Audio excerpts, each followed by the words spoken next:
The lawyer placed a bank letter on the walnut table. It confirmed that $2 million had been wired into escrow for Sophie and me, provided we signed before 5 o'clock.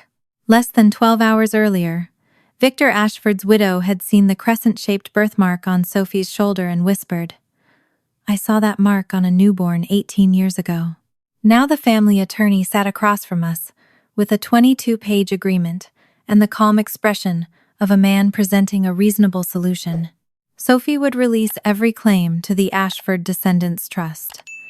She would make no public statement about her biological connection to the family. She would never contact Caroline Ashford Caldwell or Caroline's 2 sons without written permission.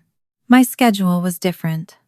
I had to surrender the original note, the silver pendant, and every record connected to the night Sophie was found outside my apartment.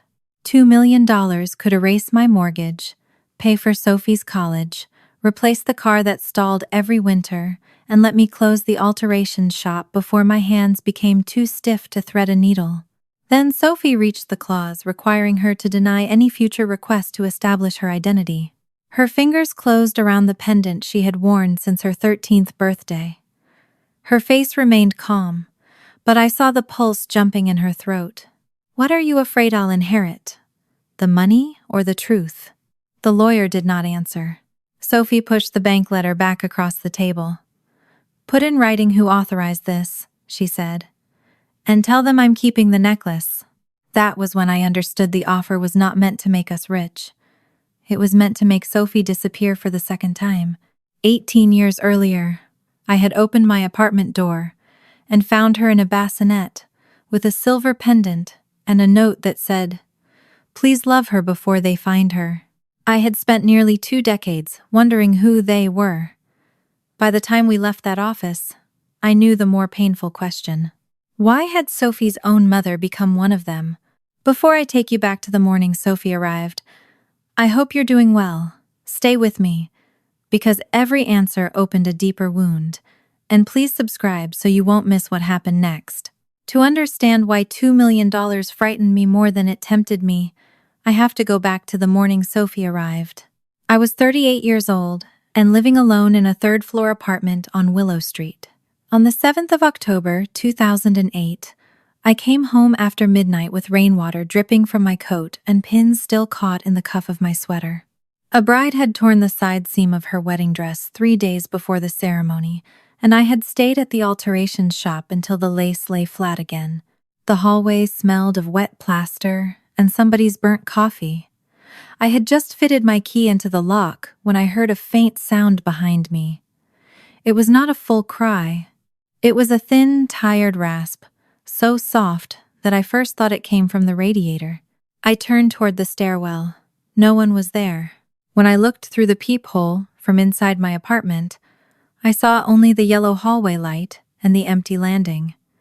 Then the sound came again, followed by a small movement near the wall. A covered bassinet had been placed beside my door, tucked away from the draft coming through the stairwell window. I opened the door slowly. Inside the bassinet lay a newborn wrapped tightly in a cream hospital blanket. Her cheeks were pale pink, her dark hair damp against her head. A tiny bandage covered one heel, and the stump of her umbilical cord had been cleaned and clamped. Whoever had cared for her knew what they were doing. I touched 2 fingers to the side of her neck and felt a rapid pulse. Her chest rose, but her lips looked dry. I called 911 before lifting the bassinet across the threshold, keeping my door open so the dispatcher could hear everything around me. "There's a newborn outside my apartment," I said. "She's breathing. I don't know how long she's been here." The dispatcher told me not to feed her and asked whether I could see any injuries. As I checked the blanket, I found a small muslin pouch pinned to the inner lining of the bassinet. Inside was a silver pendant and a folded note. "Please love her before they find her." Below that, in smaller handwriting, were 2 more lines. "Her name is Sophia, born the 6th of October 2008 at 3:18 a.m. I read the words twice while the baby made another weak sound. The dispatcher asked if anyone had left the building. I stepped into the hallway, but saw only the dark stairs and rain streaking the window. Later, a police officer told me someone had called 911 from a payphone less than a block away, reported a baby at my address, and hung up. The person who left her had stayed close enough to know I opened the door. Paramedics arrived first, followed by 2 police officers. They photographed the hallway before moving anything. One officer placed the pendant and note into separate evidence bags, while another wrote down every word I could remember. At the hospital, a pediatrician estimated that Sophia was less than 48 hours old. She was mildly dehydrated, but she had no injuries and no signs of exposure. There was no hospital bracelet, no name in the county birth registry, and no missing newborn report that matched her. A child welfare worker named Janet Collins met me near the nurse's station. She had known me from my foster license and from Micah, the little boy who had lived with me 2 years earlier. I had loved Micah enough to imagine keeping him. Then his mother completed treatment, found stable housing, and did everything the court asked of her. When the time came, I packed his blue pajamas, his dinosaur books, and the nightlight he could not sleep without. I stood beside his mother during the transition, because loving him did not give me the right to make her my enemy. Janet remembered that. She did not offer me a child that night. She explained that Sophia was in protective custody, that the hospital would keep her while authorities searched for a parent, and that no one yet knew whether she would need a foster placement. I went home just before dawn, but sleep never came. Every time I closed my eyes, I saw the note inside that evidence bag. Please love her before they find her. The words sounded like fear, but the second 911 call did not fit with someone trying to let a baby die. Whoever had left Sophia wanted her found quickly. They had chosen my apartment, placed her away from the cold window, and waited nearby until I opened the door. 3 days later, Janet called. The agency had found no parent, no filed birth certificate, and no relative with a legal claim. Sophia was ready to leave the hospital, but the emergency foster home assigned to infants had taken 2 newborn siblings that morning. We need somewhere safe for a few days, Janet said. Maybe longer. I need you to understand that this is temporary. Temporary was a dangerous word for me. It had once meant waking with Micah's feet pressed against my ribs, then learning how to sleep after he went home. I looked at the empty corner of my bedroom where his crib had stood. How many homes will she go through if I say no? Janet was quiet for a moment. I can't promise only one. That answer made the decision for me. Sophia came home that afternoon as an emergency foster placement. She did not belong to me. I had no right to change her name, hide her history, or pretend the woman who left her had never existed. My job was to keep her safe until the system discovered what came next. On her first night, I sat beside the borrowed crib and listened to her breathe. The note was still with the police, the pendant locked in evidence, and somewhere beyond Willow Street was a person who knew my address, knew I had opened the door, and knew I would call for help.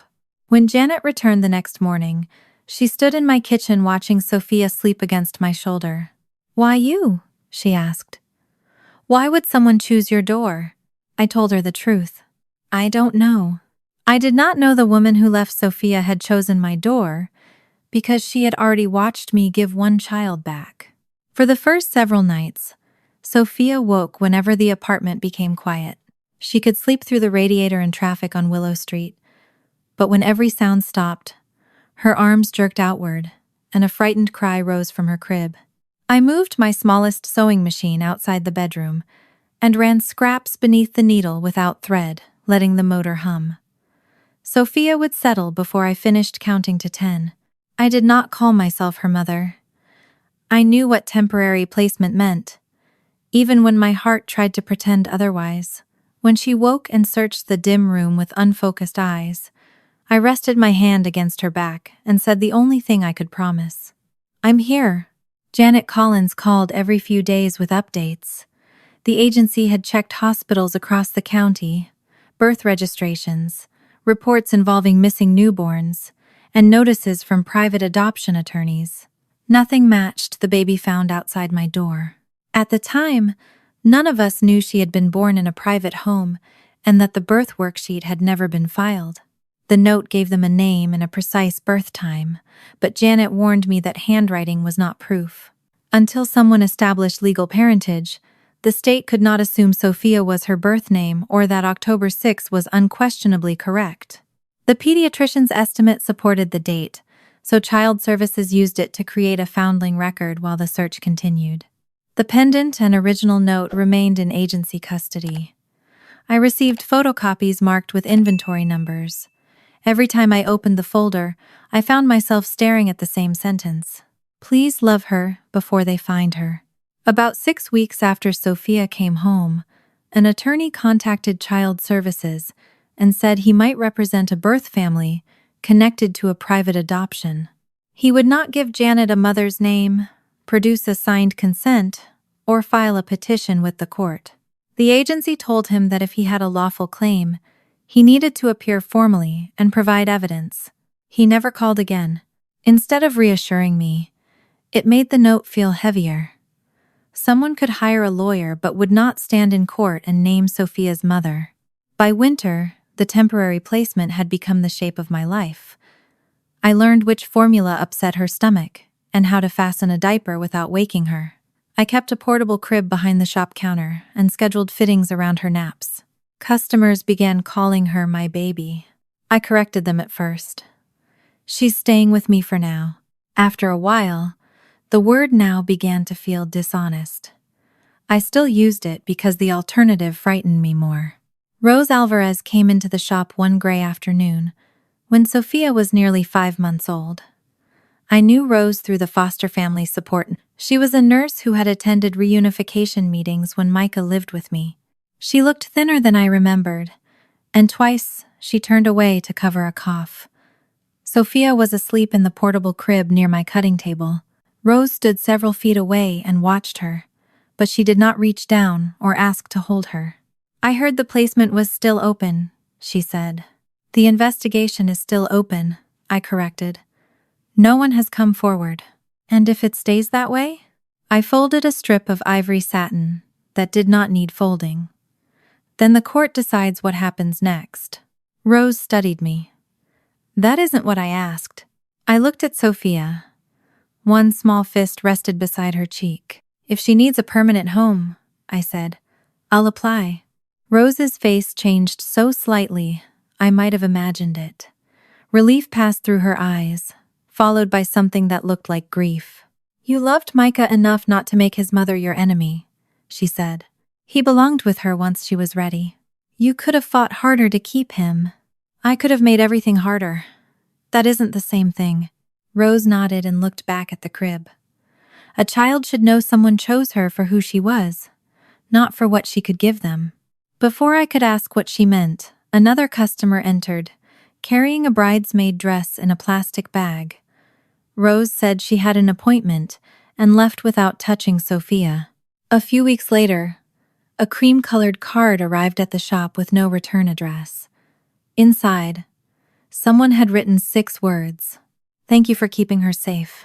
The handwriting looked familiar, but I could not place it. I made a photocopy and gave it to Janet.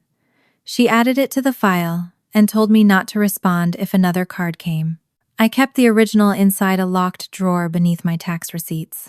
I told myself Sophia might need it someday. I ignored my relief when no second message arrived. Rose stopped attending foster network meetings that spring. Someone said she had taken medical leave. Months later, I heard she had died from cancer. I sent flowers to the funeral home, but I did not connect her visit to the note, the pendant, or the unexplained card. At the time, she was only a kind woman who had asked a question I was already afraid to answer. The legal process moved slowly. The agency renewed notices, checked databases, followed credible leads, and documented the attorney who had refused to identify his client. Hearings were delayed twice. Each postponement gave me more time with Sophia and made the possibility of losing her harder to imagine. No parent appeared. No relative filed a claim. 21 months after I found her, A judge terminated the unknown parent's rights and approved my adoption petition. By then, Sophia could run across my kitchen in unsteady steps and say, "Up," whenever she wanted to be carried. At the hearing, the judge asked whether I understood adoption was permanent. I held Sophia against my chest. "That's the only part I understand without needing it explained." Her legal name became Sophia Mercer. I called her Sophie, and soon everyone else did too. After the order was entered, the court released the personal effects that had been held with her case. I signed for the original note and the silver pendant, each listed beside the same inventory numbers from the night she was found. I stored the note in a protective sleeve and locked the pendant beside it. I never lied to Sophie about being adopted. I answered her questions in words she could understand. I told her that someone had made sure she was found quickly, that the police had searched, and that no one had come forward to claim her. What I could not explain was why. Years accumulated through ordinary things. I sat beside her bed through fevers, ran behind her first bicycle until my lungs burned, and kept a dented cookie tin marked college beneath the counter at my shop. When she caught pneumonia at 6, I taped a sign to the front window, saying the shop would be closed while my daughter recovered. I slept in a chair beside her hospital bed, and reopened only when she could laugh without coughing. On her 13th birthday, I gave her the pendant. She turned it beneath the kitchen light and traced the engraved initials on the back. "C.A.," she read. "Do you know who that is?" "No." She wore it on a stronger chain and treated it less like jewelry than a piece of herself. 3 years later, she carried my old placement folder to the kitchen table. She had found photographs online of antique pendants, searched adoption registries, and written questions in the margins of a notebook. "We could try harder," she said. "There are databases now. Maybe CA is a person. Maybe the handwriting can lead somewhere." I saw hope in her face, but what I felt first was fear. Somewhere beyond Willow Street might be a family with more money, a larger house, and the blood connection I could never give her. "Some doors stay closed for a reason," I said. Sophie looked down at the pendant. "Whose reason?" I had no honest answer, so I told her I did not want her hurt by people who had chosen not to come back. She closed the folder and did not raise the subject again. I called that silence peace. I called my decision protection. The truth was not the only thing behind that closed door. My fear was there too. Sophie wrote the scholarship essay at our kitchen table in April 2026, with the silver pendant resting against the collar of her sweatshirt and 3 college brochures spread beside my sewing receipts. The application asked her to describe a person who had changed the direction of her life. I assumed she would write about a teacher or the counselor who had helped her apply to colleges. Instead, she typed the title, "The Mother Who Stayed." I told her she did not have to turn being adopted into a story for strangers. "I'm not writing about being abandoned," she said. "I'm writing about being raised." She did not fill the essay with speeches about sacrifice. She wrote about the winter I slept beside her when she had pneumonia, the cookie tin under my counter marked college, and the time I ruined a pair of shoes running behind her bicycle because she was too afraid to let me release the seat. Reading it made me proud, but it also made me uncomfortable in a way I could not explain. Sophie had taken the ordinary things I did because she was my daughter and turned them into evidence that I had chosen her. In July, an independent committee selected her as one of 3 recipients of the Ashford Promise Scholarship. The award would cover most of her first year of college and provide smaller grants after that if she maintained her grades. The name Ashford caught my attention. I thought about the initials engraved on the pendant, but CA could have belonged to thousands of people. Ashford was a common enough name around Philadelphia, especially on buildings, hospital wings, and charitable foundations. I told myself it was another door that did not need opening. The scholarship ceremony was scheduled for October 18. Sophie turned 18 on October 6, and 2 days later Victor Ashford died at 76. The family held a private burial, then announced that the scholarship presentation would remain part of a public memorial celebrating his philanthropy. Sophie considered withdrawing. "It feels wrong to accept an award at someone's funeral," she said. "It isn't his funeral," I reminded her. "It's a memorial, and the committee chose you months ago. His death doesn't erase your work." She agreed to attend, though I could tell she disliked the idea of reading her essay in front of a grieving family. I altered a dark blue dress for her. The fabric had come from a customer who changed her mind after I had already cut it, and the color made Sophie's eyes look almost black. The neckline sat high when she stood still, but shifted slightly near her left shoulder when she turned. On the morning of the memorial, I adjusted the seam twice. "It fits," Sophie said, laughing as she caught my hands. "You're going to sew me into it." "I'm checking the lining." "You checked the lining 10 minutes ago." I stepped back and looked at her. The little girl who once slept only when my sewing machine hummed was gone.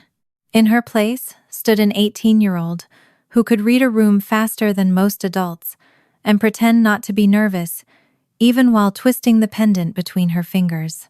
The memorial was held in the glass atrium of the Ashford Foundation. Large photographs of Victor Ashford stood between arrangements of white roses. None of the family members treated us badly. Staff members greeted us politely, and the other scholarship recipients looked just as uncomfortable in formal clothes as Sophie did. No one laughed at my homemade alterations or asked whether we belonged there. That almost made what happened later worse. The first half of the program focused on Victor's business career and charitable work. I listened from the second row while Sophie sat with the other scholarship recipients near the stage. Caroline Ashford Caldwell was introduced as Victor's only daughter and vice chair of the foundation. She was 41, elegant without appearing showy, with dark hair pulled away from her face. When she walked to the podium, something about the angle of her head made me sit straighter. Sophie tilted her head that way when she was trying not to disagree with someone. I dismissed the resemblance before the thought could fully form. People saw patterns when they were looking for them, and I had spent 16 years refusing to look. After Caroline spoke, the 3 scholarship recipients were called forward. Sophie unfolded her paper, looked toward me, and began. She described motherhood as a collection of decisions too small to photograph: a packed lunch, a chair beside a sick child's bed, a light left on until someone came home. Then she read the line that made the room completely still. "A mother is not chosen once on paper. She is chosen again every morning she stays." My throat tightened. Across the aisle, Caroline's fingers closed around the folded memorial program. The paper bent beneath her hand. She kept watching Sophie after the applause began, and when the next student stepped forward, Caroline did not turn toward him with the rest of the audience.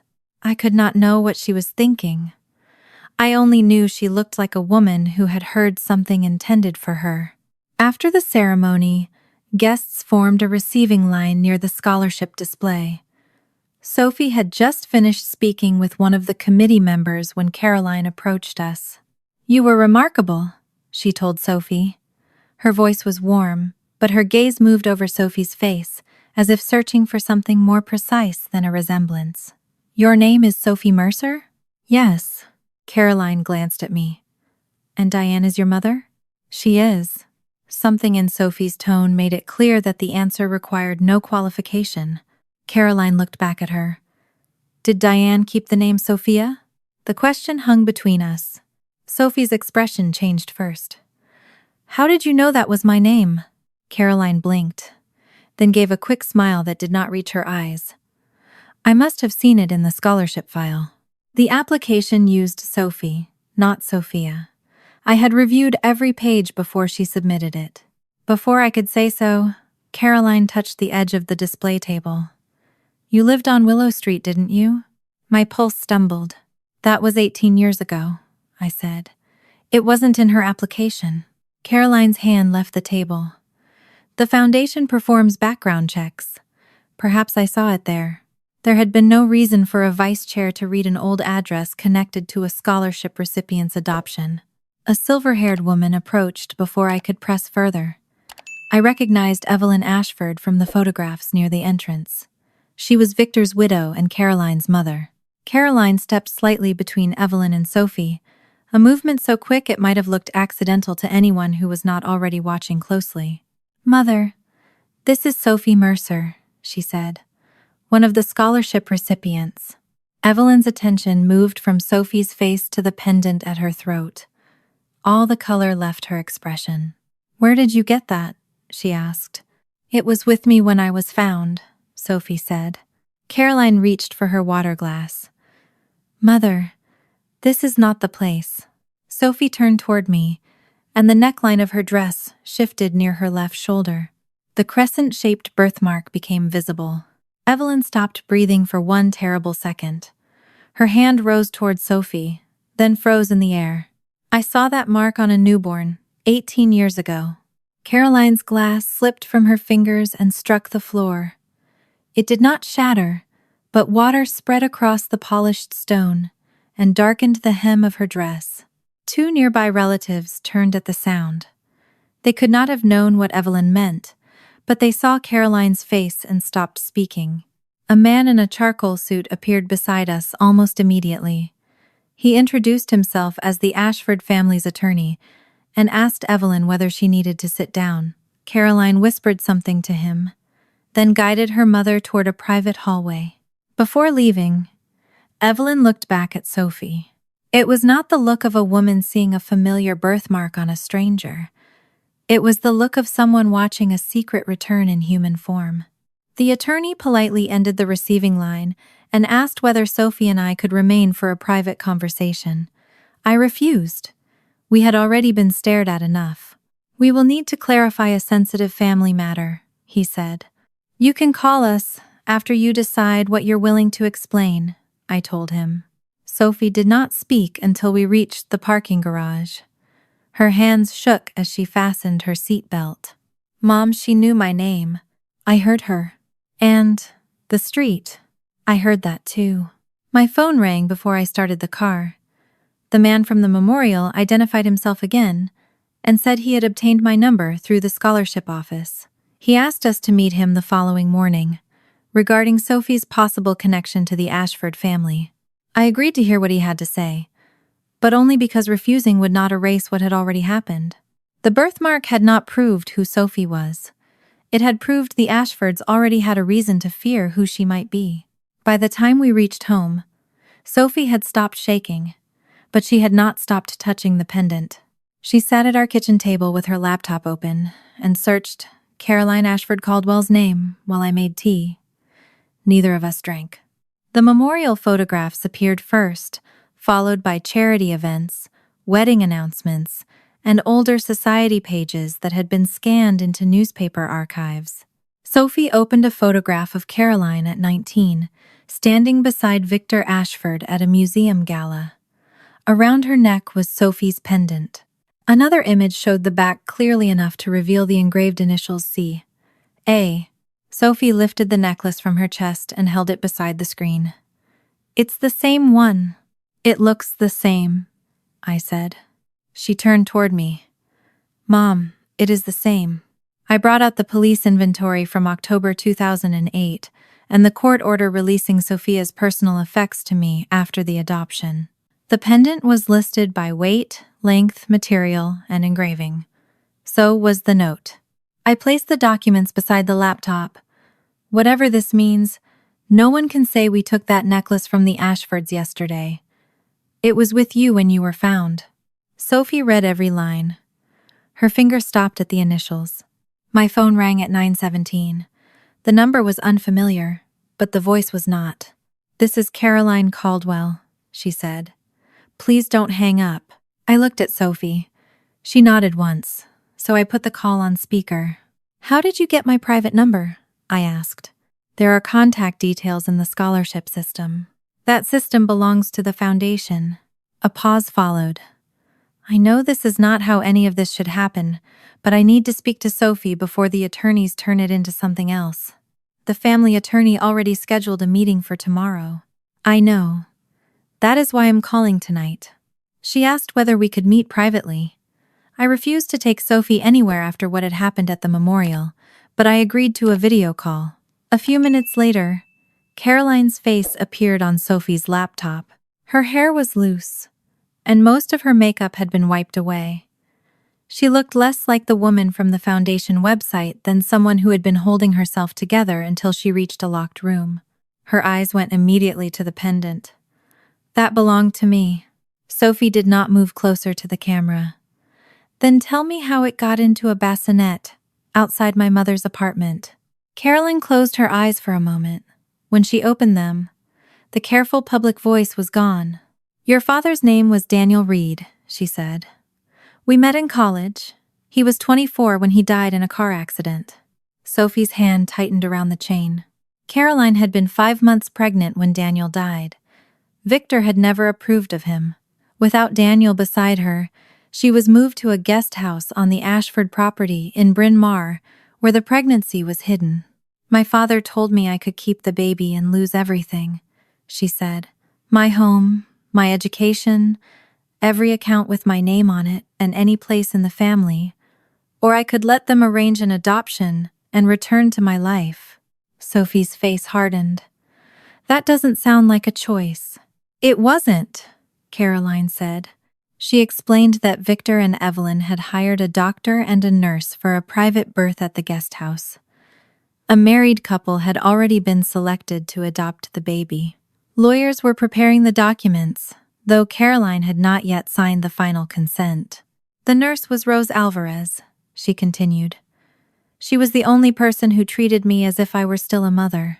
The name made me lean toward the screen. Rose knew me. Caroline's gaze shifted to me.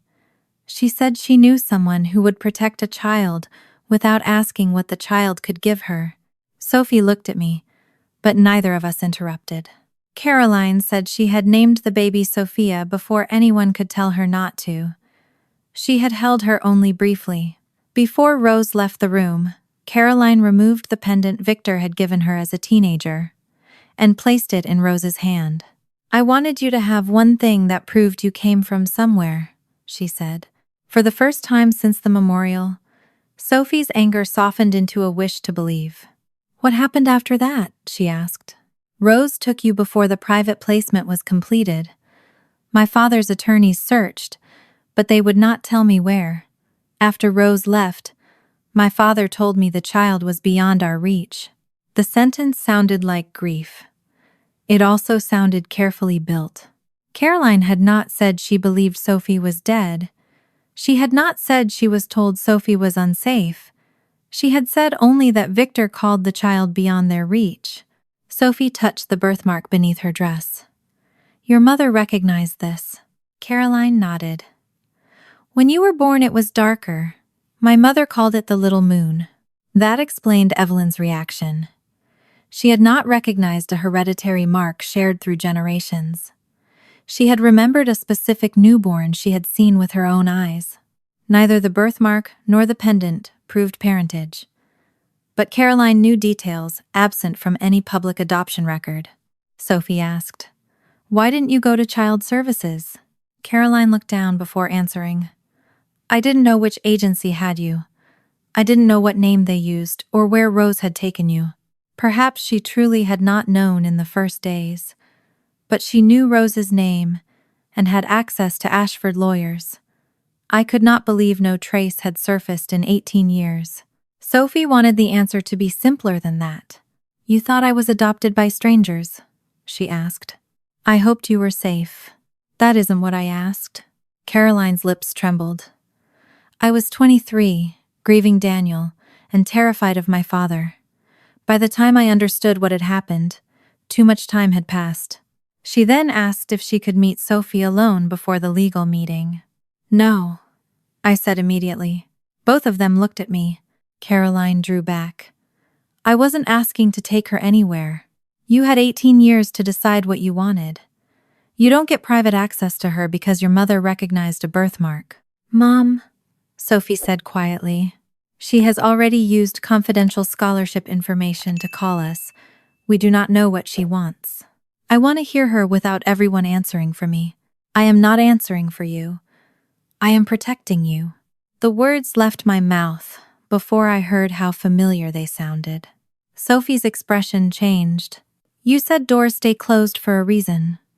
She says too much time passed. Everyone keeps deciding what I should know because they're afraid of what happens after I know it. I wanted to say I was different because I had stayed. But standing between Sophie and the truth was still standing in her way. I took a breath. You should not meet her alone tomorrow, but the choice to speak with her is yours. We find an independent lawyer first, someone who does not work for this family. Sophie held my gaze, then nodded. Caroline agreed too quickly. I can arrange someone. No, I said. We will. After the call, Sophie kept staring at Caroline's photograph and placed her hand over the police inventory. She gave me the necklace. That appears to be true. And she named me. Yes. Sophie looked toward the dark window. Maybe she really couldn't find me. I did not challenge her. Caroline had finally offered her a reason that did not begin with rejection. At 11:42, an email arrived from the Ashford family attorney, confirming the next morning's appointment. A summary described Sophie as presenting a potential descendant claim and referred to Diane Mercer's home as a previously verified Mercer household. I read the phrase twice. The memorial had been less than 1 day earlier. No one had visited our home. No investigator had spoken to us. Yet the attorney's own document described my household as previously verified. I turned the laptop toward Sophie. They knew about us before yesterday. The hope in her face did not disappear, but it became guarded. The Ashfords had not asked us to prove Sophie belonged to them. They were preparing to pay her not to find out. The Ashford family attorney's office occupied the top floor of a stone building overlooking Rittenhouse Square. Everything inside seemed designed to make visitors lower their voices, from the thick carpet to the dark wood walls, and the receptionist who spoke as if bad news required perfect manners. The attorney met us in a conference room at 9. He introduced himself again, then clarified that he represented Ashford Family Holdings, not the foundation, and not the trustee responsible for Victor Ashford's estate. That distinction meant little to me until he placed a bank letter on the table. $2 million had already been transferred into an escrow account. The funds would be released after Sophie and I signed the documents in front of us. The offer is not an admission of biological relationship, misconduct, or legal liability, he said. It is an opportunity to resolve uncertainty privately. Sophie opened the agreement. It was 22 pages long, too polished to have been written overnight. A date code at the bottom showed that the original template had existed for years. Someone had anticipated the possibility that Victor Ashford's hidden granddaughter might return long before Evelyn saw the birthmark. The attorney explained that Sophie and I had separate obligations. I could not sign away her rights, and she could not promise away mine. Sophie's section required her to release any claim against the Ashford Descendants Trust. She would agree not to seek a DNA comparison, beneficiary determination, or amendment of any family record.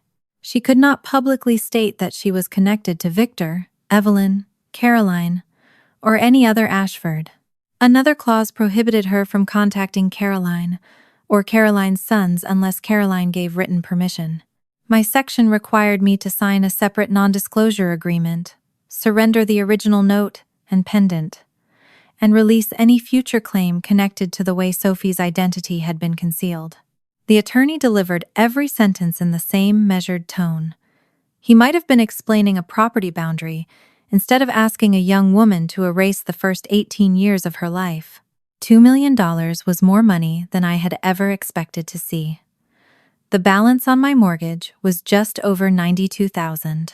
Sophie's scholarship would cover most of her first year, but not 4 years of tuition, housing, books, and everything afterward.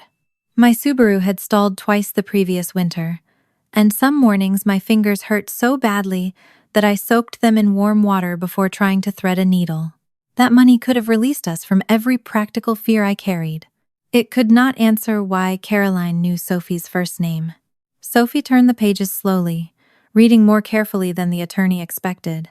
She stopped at a paragraph near the end, and read it again. "What does this mean?" she asked. The attorney leaned forward. "Which provision?"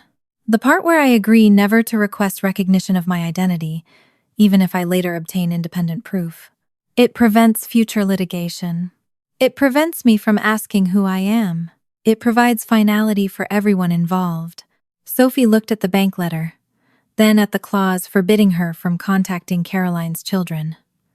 Her hand closed around the pendant. I saw the pulse jumping at the base of her throat, but when she spoke, her voice was steady.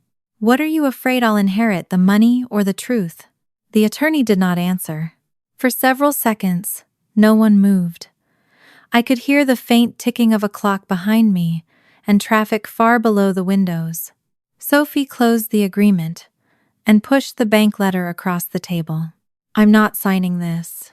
"You should take time to consider the offer," the attorney said. "It expires at 5 this afternoon." "Then it expires at 5. He glanced toward me. "Mrs. Mercer, perhaps you understand what this could provide for your daughter." I understand exactly what it could provide. The painful part was that I did.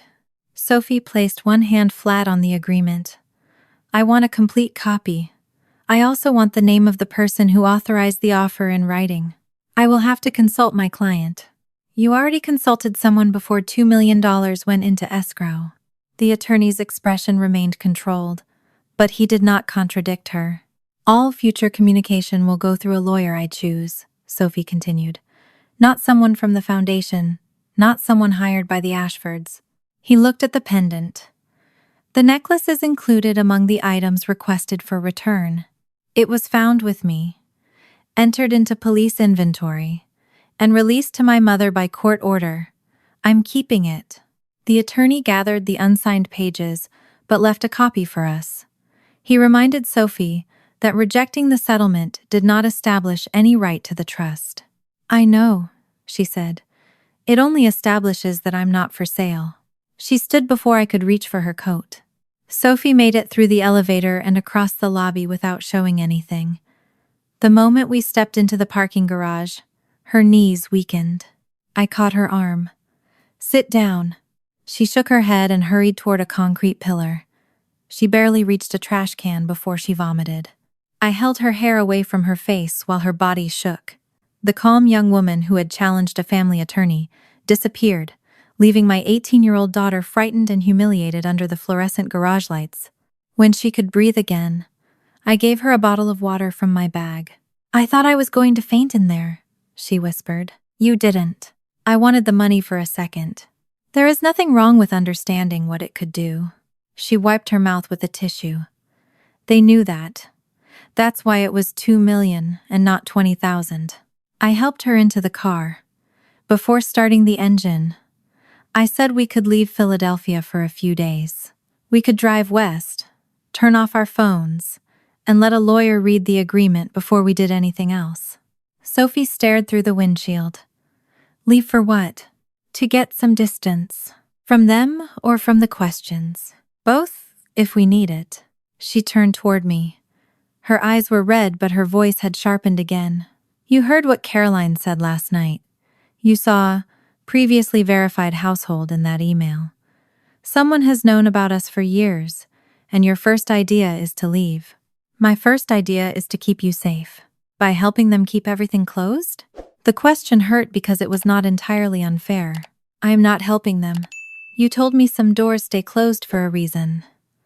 Now they're offering money to lock the same door, and you want to drive away from it." I gripped the steering wheel. "What do you want me to do?" "I want every record you have. Not the version you think I can handle. Everything." We drove home in silence. I placed the adoption file on the kitchen table, along with the police inventory, court release order, medical summary, agency letters, and photocopy of the original note. Sophie arranged the pages by date. She noticed the gap almost immediately. "There's nothing here from the spring after I was found." The investigation was still open. Not every contact generated a formal report. She looked at me. "Was there a contact?" My eyes moved toward the locked drawer beneath the counter. "That was enough." I opened the drawer and removed the cream-colored card I had kept beneath my old tax receipts for 17 years. Sophie unfolded it and read the 6 handwritten words. "Thank you for keeping her safe." She placed the card beside the photocopy of the note. The slant of the letters was similar. So was the narrow loop in the word her. Who sent this? I never proved it, but I think it was Rose Alvarez. You knew Rose. I knew her through the foster network. She came to the shop a few months after you arrived. Sophie stared at me as if the floor had shifted beneath her again. She came to see me? She asked about the placement. She watched you sleep. And you never told me? I gave Child Services a copy of the card. Rose was ill. She stopped attending meetings, and then she died. At the time, I did not know she was connected to your birth. But later you wondered. Yes. Why didn't you look for her family? Why didn't you tell me when I asked about the pendant? I could have reminded her that I had raised her, protected her, and never lied about the adoption. Every one of those things was true, and none answered her question. I was afraid, I said. Of what? That whoever left you might come back. That you would find people with more money and more answers than I had. That you would look at our life and think I had kept you from something better. Her face crumpled before she could stop it. She pushed away from the table and covered her mouth as she cried. I reached toward her, then let my hand fall. Comfort was not something I had the right to force on her in that moment. You did not lie about loving me, she said through uneven breaths. You lied to yourself about why you stopped looking. I did not defend myself because she was right. The Ashfords had offered us money to keep their secret. By midnight, Sophie knew I had kept one small piece of it too. The morning after Sophie found Rose's card, she placed it beside the original note and photographed both under the kitchen light. She did not ask me to help. That hurt, but I understood why. I opened the old foster network binder I had not touched in years. Rose Alvarez's name appeared beside several reunification workshops, along with an outdated phone number and the address of a nursing office that had closed long ago. An obituary gave me what the binder could not. Rose had died in June 2009 at 52. The notice listed one surviving relative, her younger sister, Elena Alvarez. I called before I could lose my nerve. Elena was silent when I said my name. Then she asked whether the girl Rose had left was with me. Sophie looked up from across the table. Yes, I said. She's 18 now. Elena let out a breath that sounded as if she had been holding it for years. She invited us to her home that afternoon. She lived in a small brick house in Upper Darby, with potted herbs crowded along the kitchen window and family photographs covering one wall. Rose appeared in several of them, usually wearing scrubs, her dark hair pulled into a loose knot. Elena studied Sophie before inviting us to sit. Her eyes moved toward the pendant, but she did not reach for it. You have Rose's eyes when you're suspicious, Sophie said. Elena gave a sad smile. Then you already know she was not easy to fool. She brought a sealed brown envelope from a cabinet above the refrigerator. Across the front, Rose had written 2 conditions in blue ink. Open when Sophia turns 18, or if the Ashford family comes looking for her. Sophie's fingers tightened around the edge of the table. You knew about the Ashfords? I asked. Not at first, Elena said. Rose told me almost nothing while she was alive. She said knowing too much could make me part of something I had not chosen. Elena had found the envelope among Rose's papers after her death. She had searched adoption notices and old newspaper reports, but the baby's name had been sealed with the case. Without knowing Diane Mercer had adopted Sophia, she had no way to find us. I told her about the memorial, Evelyn's reaction, and the $2 million offer. Elena pushed the envelope toward Sophie. Then both conditions have been met. Inside were 4 items. The first was a signed page bearing Caroline Ashford's name. The second was a photocopy of a letter. The third was a certified mail receipt. The last was a page torn from a lined notebook in Rose's handwriting. Sophie began with the signed page. Caroline stated that she was the mother of Sophia Reed, born on the 6th of October 2008. She objected to the private adoption her family had arranged and asked Rose to take the baby somewhere safe and place her into protective custody. She asked Rose to take me, Sophie said. Yes, Elena replied. But that paper did not transfer custody. It did not make Rose your guardian or give her permission to choose your adoptive mother. Elena did not soften the truth to protect her sister. Rose knew leaving you at Diane's apartment was not a lawful safe haven surrender. A hospital, police station, or emergency services facility would have been the proper place. She chose Diane's door anyway. Why? Sophie asked. Elena looked at me. Because of Micah. My chest tightened at the name. Rose had watched me care for him through the reunification program. She had seen me sit beside his mother during supervised visits and help her learn his bedtime routine again. After he went home, Rose asked whether I regretted not fighting to keep him. I had told her that loving a child did not make every other person who loved him my enemy. Rose remembered that, Elena said. She believed you would call the police, surrender every item with the baby, and cooperate with child services.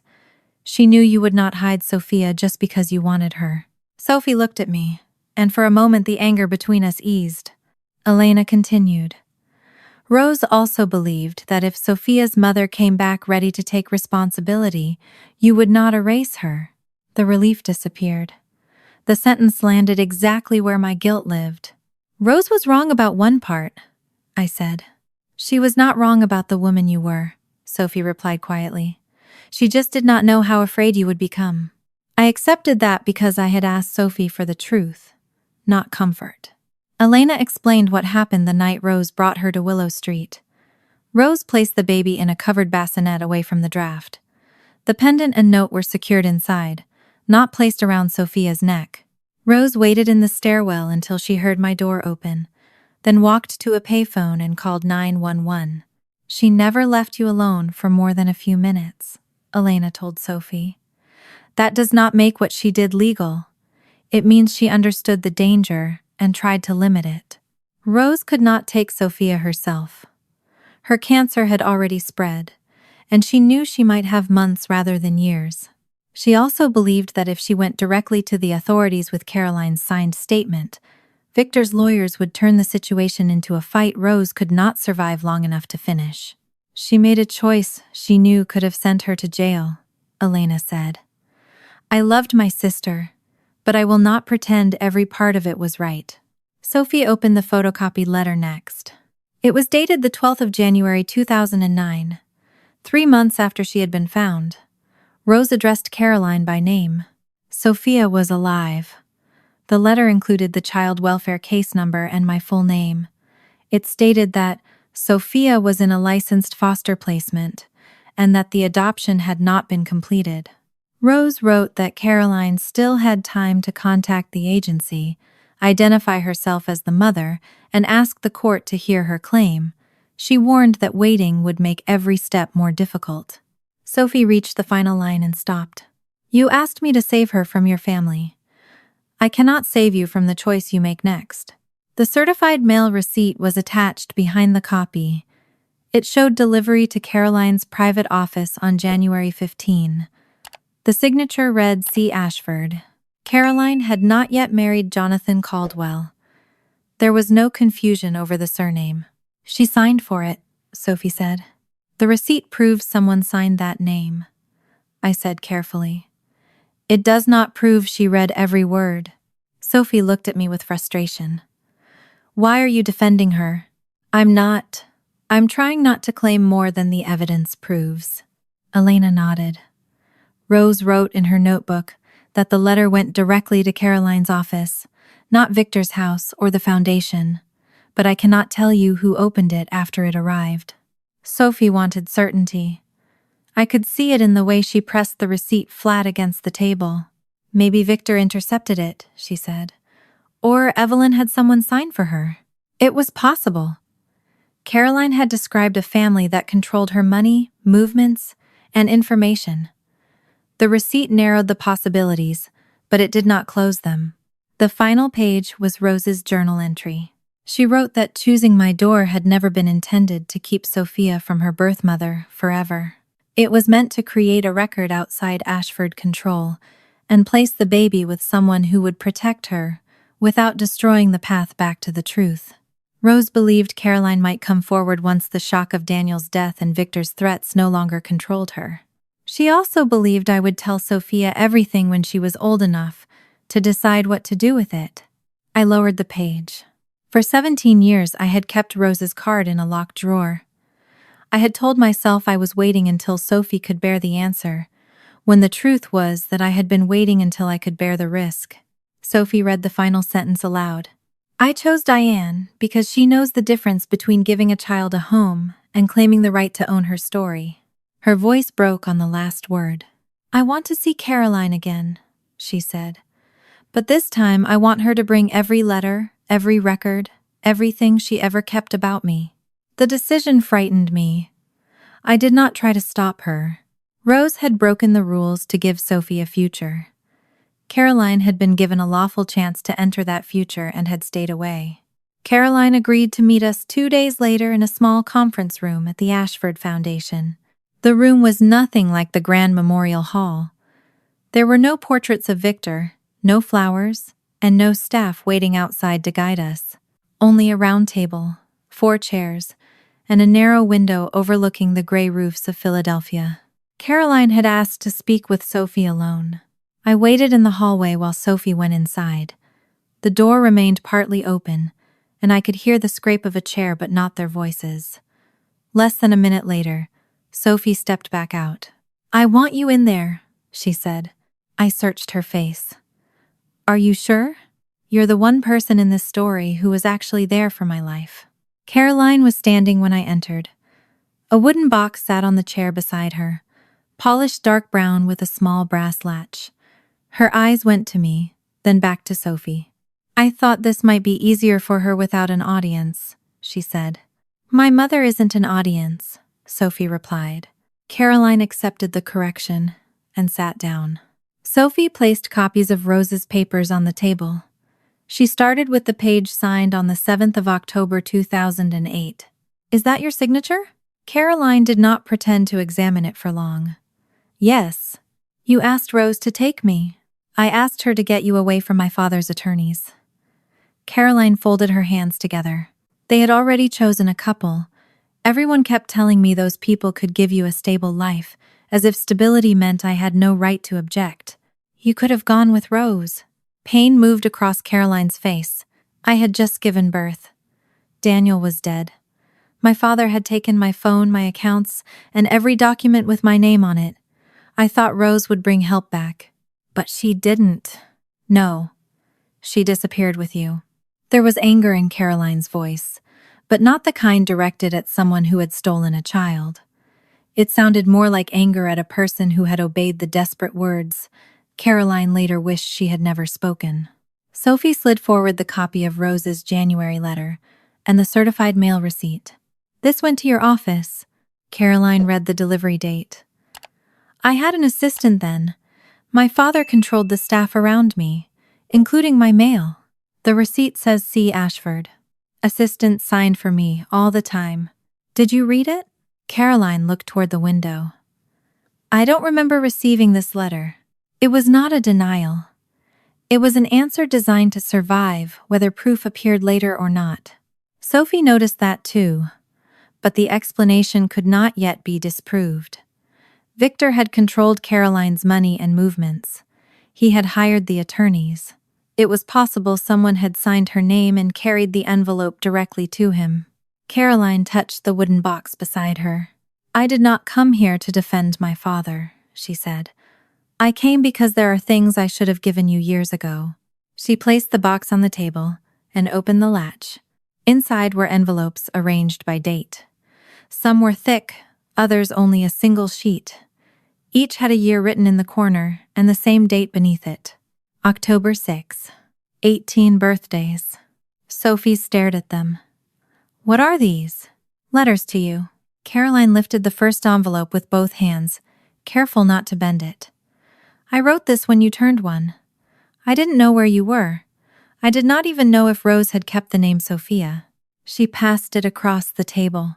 Sophie unfolded the page. Caroline had written about wondering whether her daughter had taken her first steps, whether she slept with her arms above her head, and whether anyone sang to her when she cried. The second letter asked if Sophia had learned to say her own name. Another described a yellow dress Caroline had bought for a 5-year-old, then hidden in the back of her closet because she had nowhere to send it. The words were not polished like Caroline's speeches at the foundation. Some sentences had been crossed out. Ink had blurred where tears had fallen. I wanted them to be false because false things were easier to fight. Instead, I saw evidence of a woman who had suffered and had found a way to keep that suffering private enough that it never cost her anything. Sophie read a line from the letter written on her 18th birthday. I have rehearsed asking your forgiveness so many times that I no longer know whether the words belong to you or to the version of you I created, because the real girl was too frightening to face. Sophie lowered the page. Caroline's voice broke. I never stopped loving you. For a moment, Sophie looked younger than 18. Her anger did not disappear, but it loosened. She reached toward the remaining envelopes, as if they might contain the missing years in a form she could finally hold. I understood the temptation. Caroline had not forgotten her birthday. She had not erased Sophia's name from her own private life. The box gave Sophie something she had wanted since childhood, proof that the woman who left her had thought about her afterward. Then Sophie opened the letter, marked the 6th of October 2015. She read quietly at first. Halfway down the page, her finger stopped. What does this mean? Caroline looked at the letter. Which part? Sophie turned it around. I heard you were sick that winter.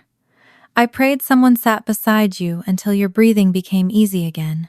The room changed. Sophie had been 6 when she developed pneumonia. I had taped a sign to the door of my shop saying it would remain closed while my daughter recovered.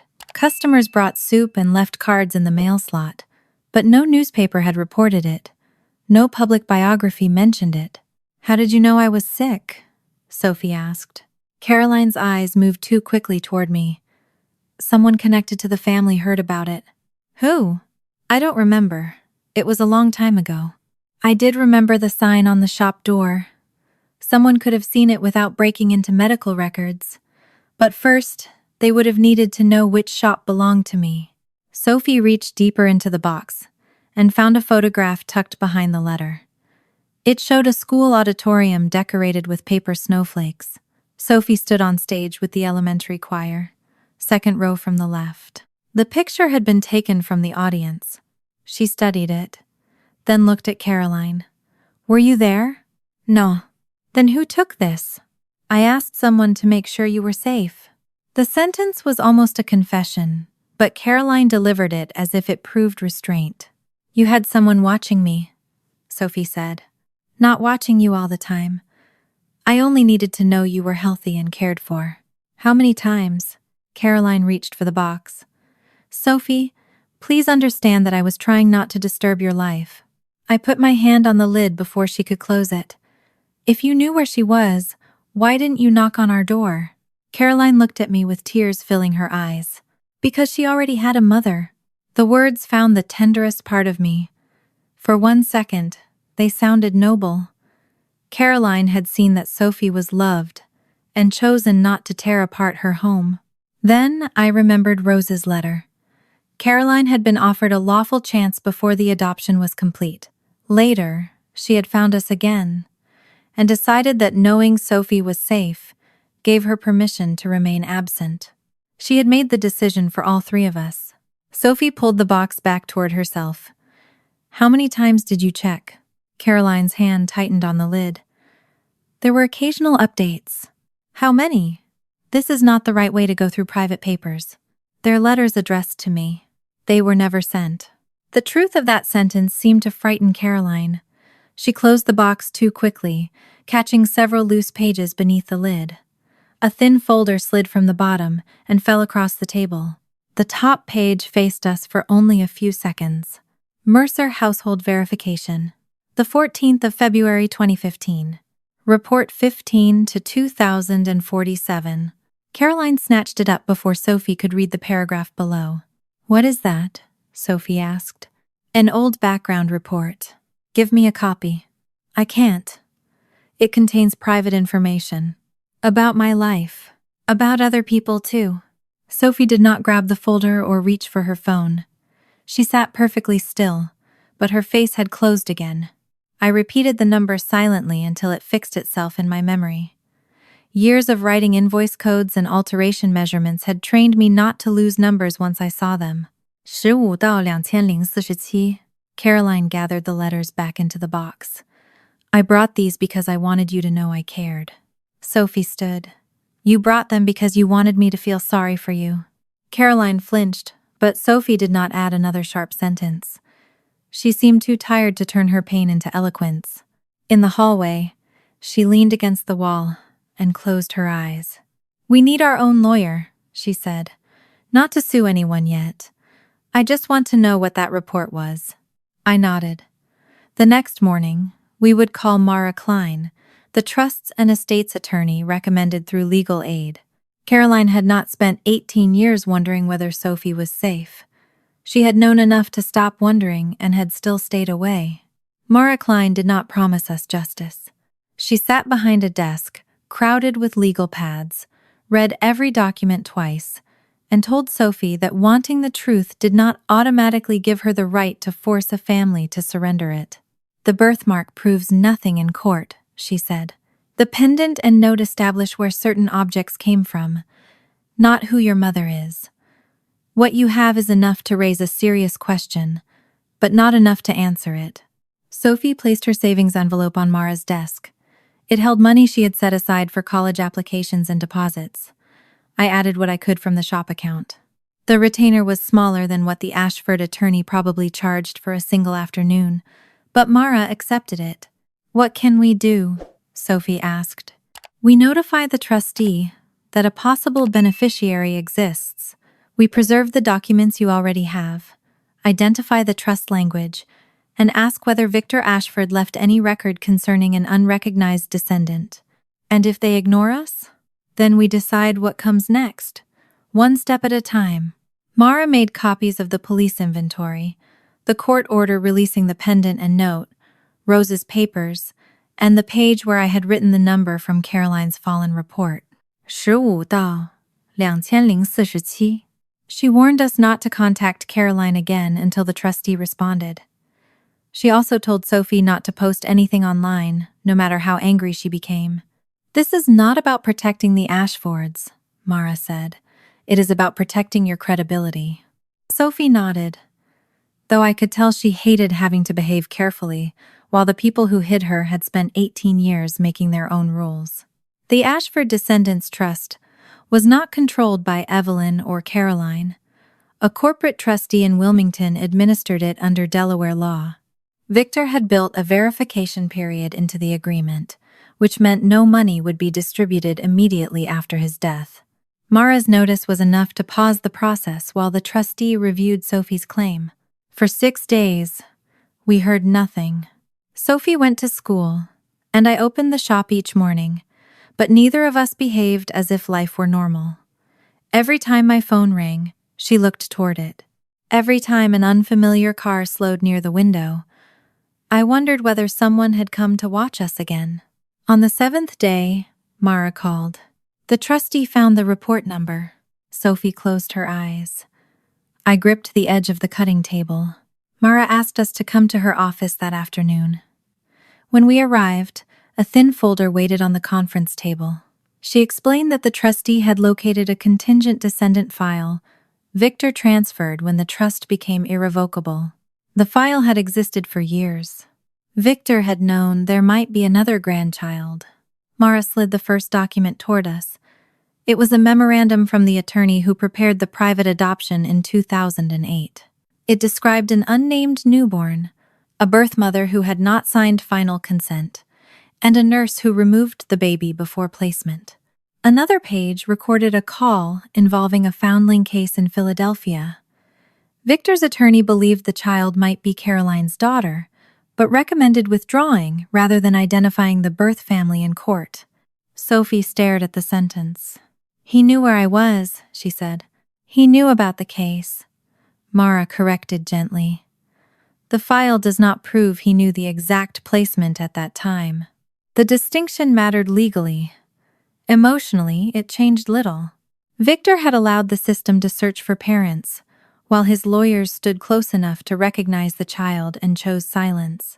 Mara turned to Rose's January letter. Unlike the copy Elena had kept, this one contained a handwritten note from Victor's attorney, stating that Caroline had received it. Below that sat Report 15 to 2047. The investigator had not broken into hospital records. He had photographed the public sign on my shop door saying I was closed while my daughter recovered from pneumonia. He had confirmed through property records that I owned the townhouse, and through public court records that the adoption was legal. The report described my shop, our home, Sophie's school activities, and the ordinary condition of our life.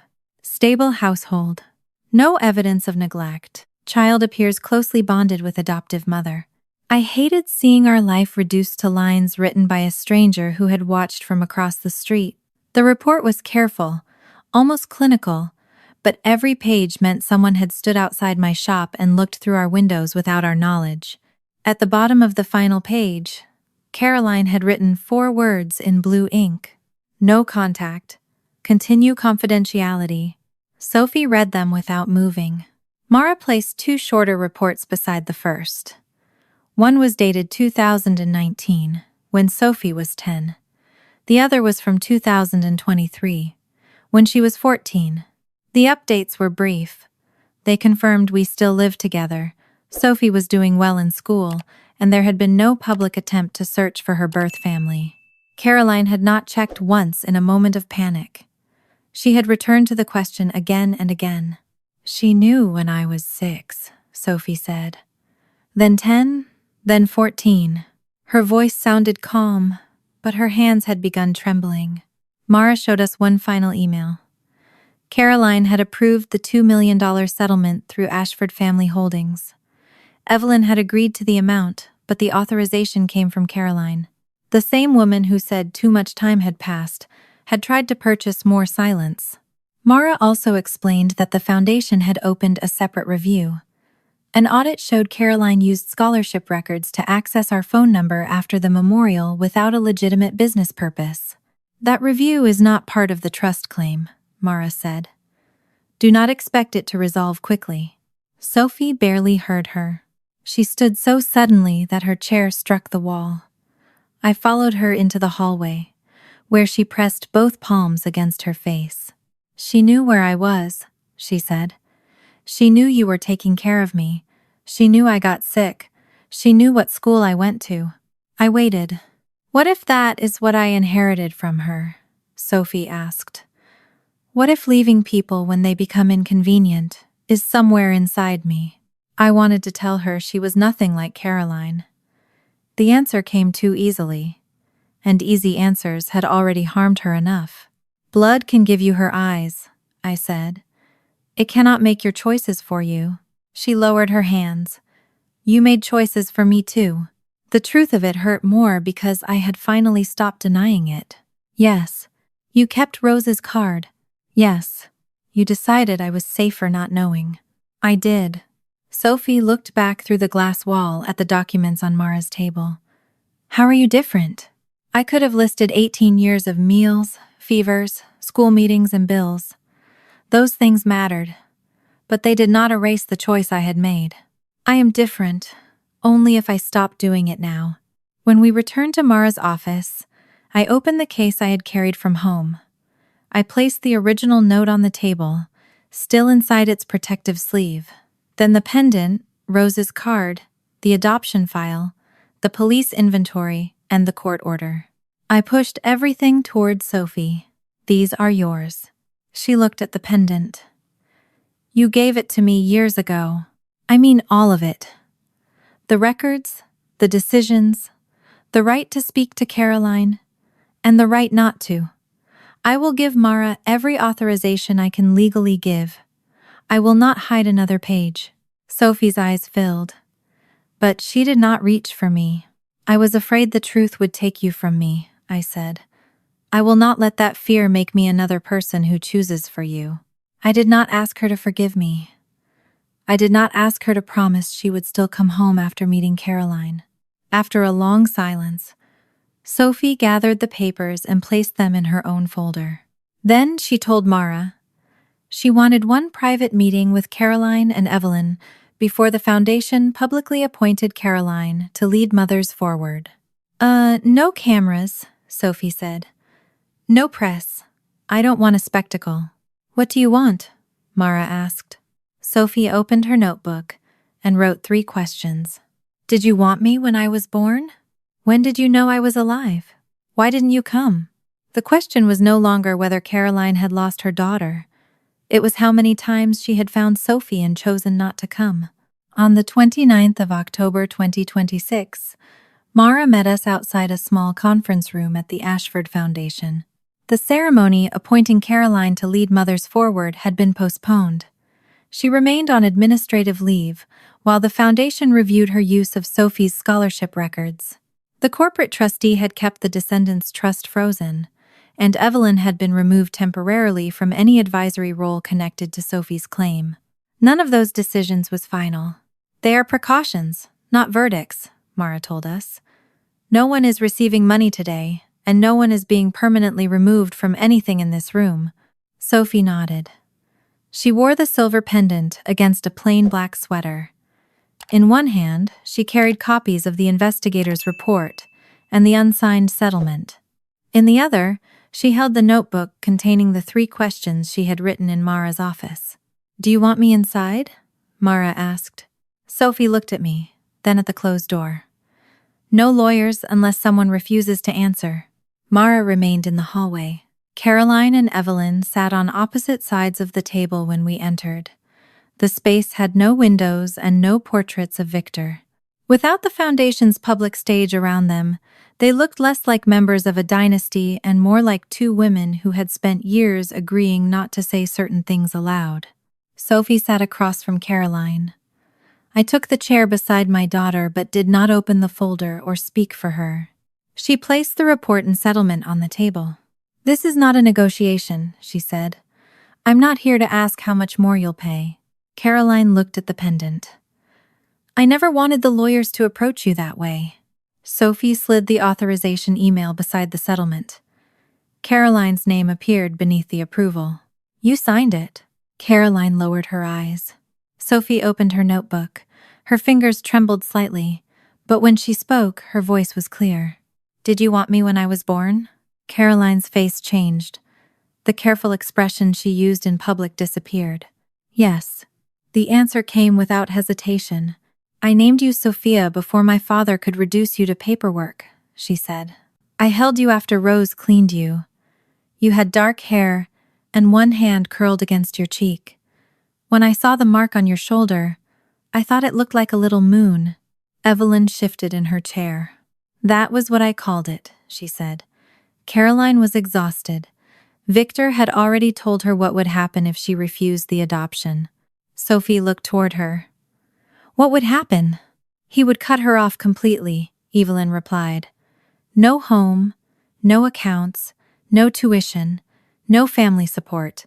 Daniel was dead, and Caroline had no income of her own. I was frightened, Caroline said. I thought I had lost every person who might stand beside me. I believed that part. Caroline had been 23, grieving, physically weak, and trapped beneath a father who understood exactly how to make money feel like survival. Sophie believed it too. I saw compassion pass briefly across her face. Then she asked the second question. When did you know I was alive? Caroline drew a slow breath. January 2009. Evelyn turned sharply toward her. What? Caroline did not look at her mother. Rose sent a certified letter to my office, she said. It included the case number and Diane's name. You told us you never received anything from her, Evelyn said. I lied.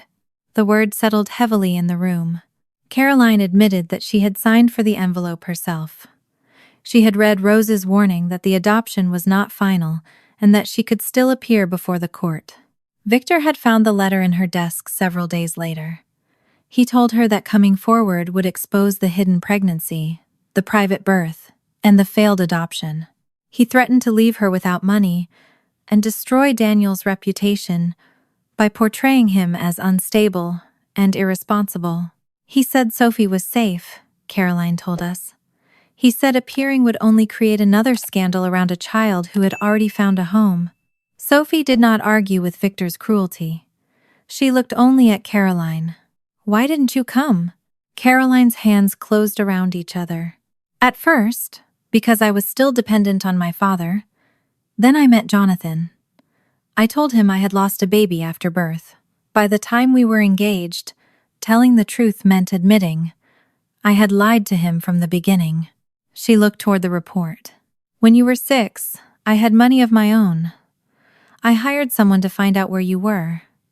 The report said Diane had adopted you, that you were safe, and that you loved her. That was when you wrote, 'No contact,'" Sophie said.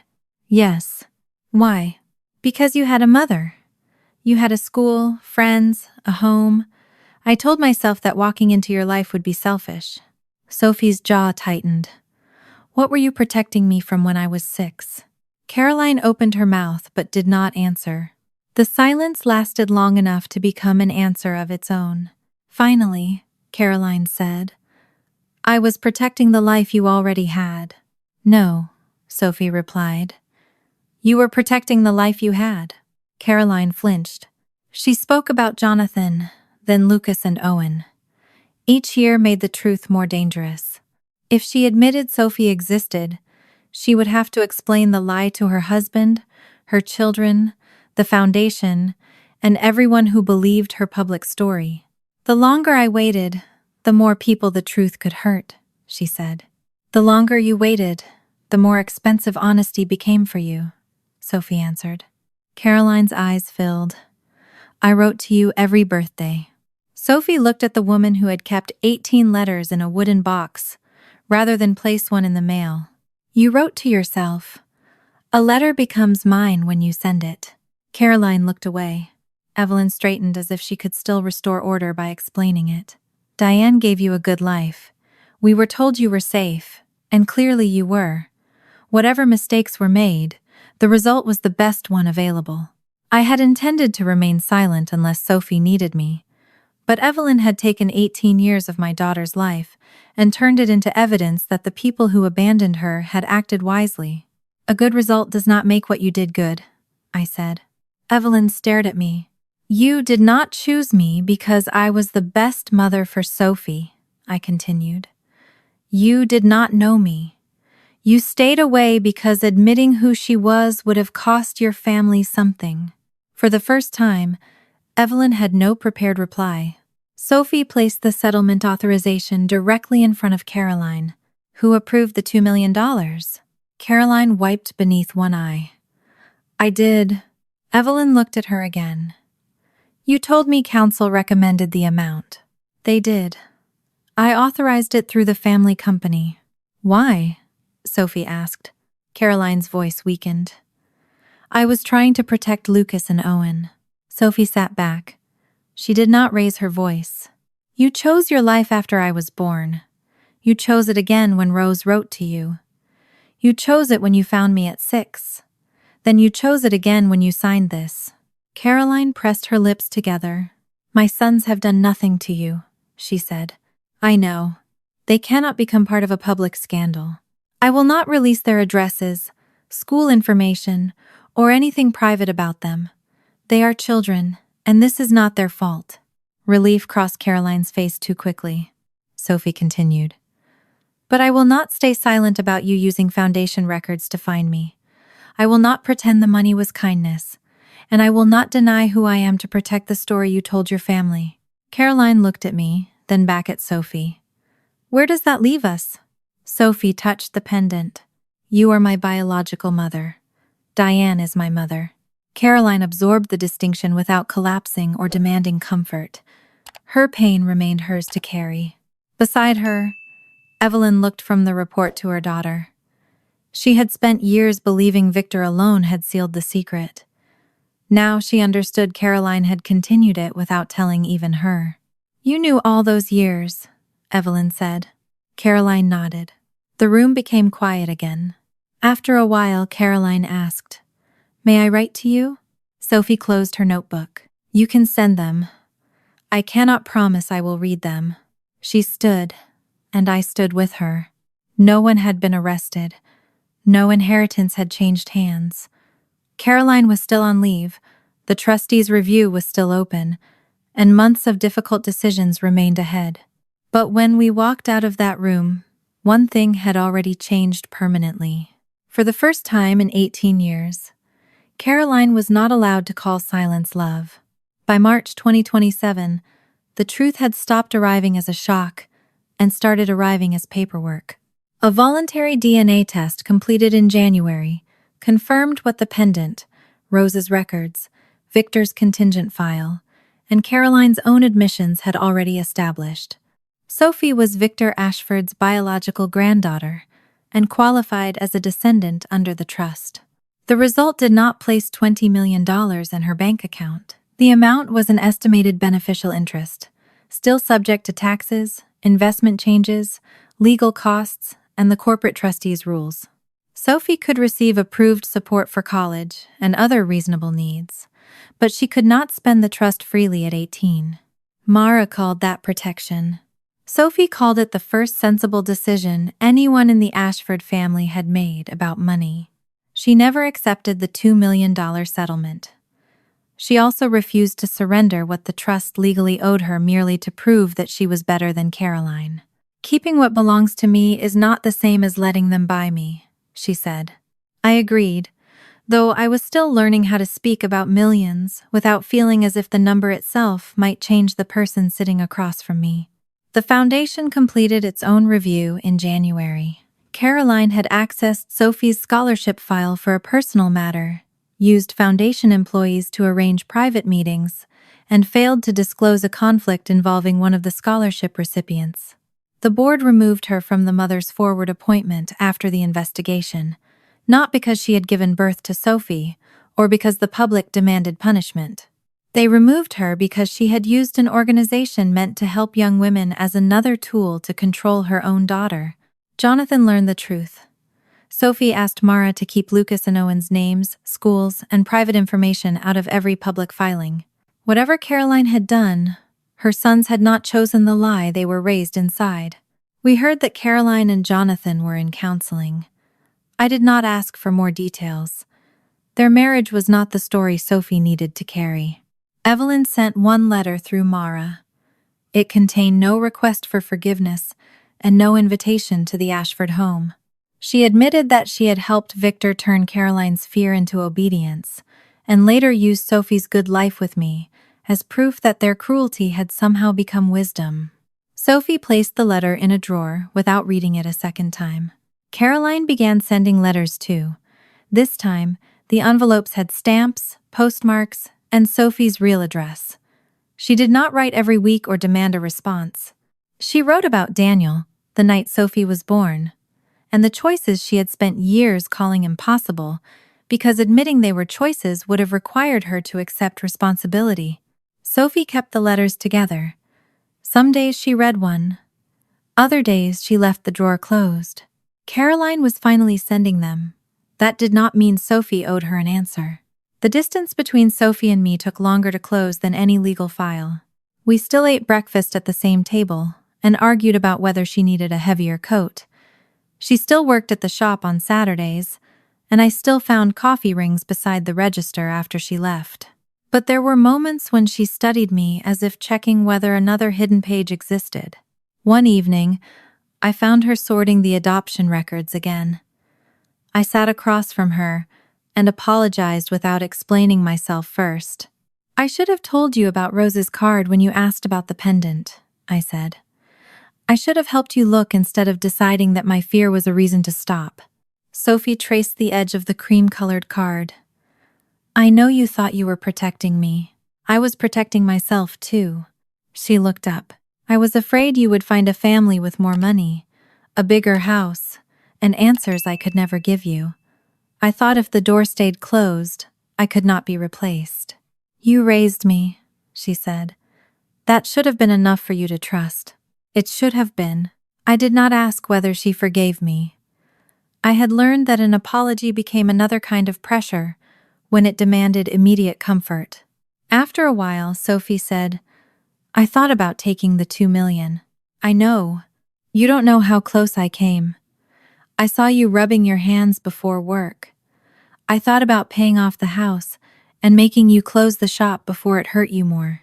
The shame in her voice surprised me.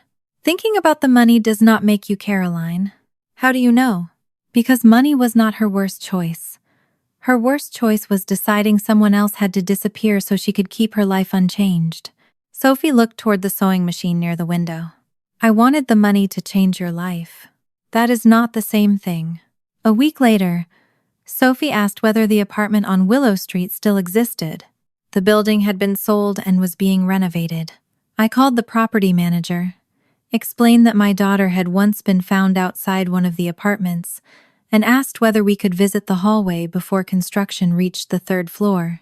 He agreed to meet us on a Saturday morning. The neighborhood looked smaller than I remembered. The laundromat had become a coffee shop, and the payphone Rose once used was gone. Inside the building, the wallpaper had been stripped away, exposing pale rectangles where family photographs and mirrors had hung. The property manager unlocked the 3rd floor and gave us a few minutes alone. The door to my old apartment had been painted white. The brass number had changed, but the worn corner of the frame remained. Sophie stood on the same patch of floor, where Rose had placed the bassinet. I could still see it when I closed my eyes. The cream blanket, the muslin pouch, and a newborn too tired to cry loudly. For 18 years, I was afraid someone with more money, a better house, and the right blood would make you realize I was not enough, I said. Sophie turned toward me. She gave me away so her life would not have to change. You opened the door and changed yours. She removed the pendant and placed it in my palm. The silver had warmed against her skin. For a moment, I thought she wanted me to keep it as proof that she had chosen my side. I closed her fingers around it instead. "This belongs to your history. You do not have to choose between carrying it and being my daughter."